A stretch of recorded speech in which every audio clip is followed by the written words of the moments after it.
गाल के बाल तू झटक के रोटावा पे चला जब मटक के गाल के बाल तू झटक के रोटावा पे चला जब मटक के कि जब से मरलो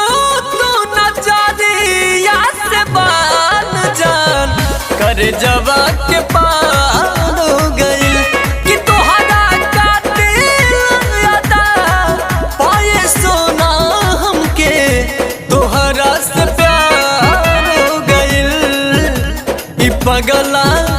तोहार हो गइल बुझाइल।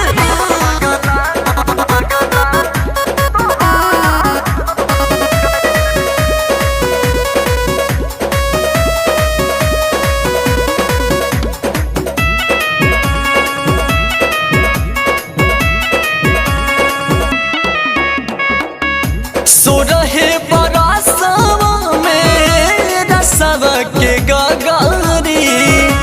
भर के छलाक चला देहिया से सगारी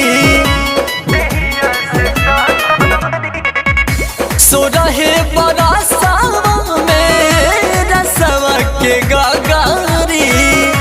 भर के छलाक चला देहिया से सगारी अखिया से नींद दिल के चैना हो उड़ा के ले गइलू हमर मैना हो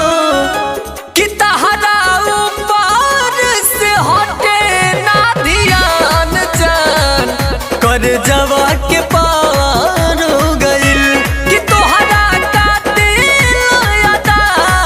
पाए सोना हमके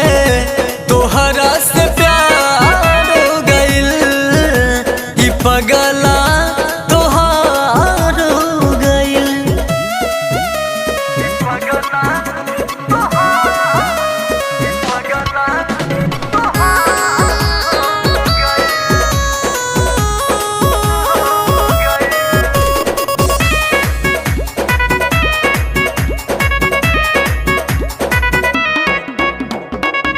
सतीश बेदार दी के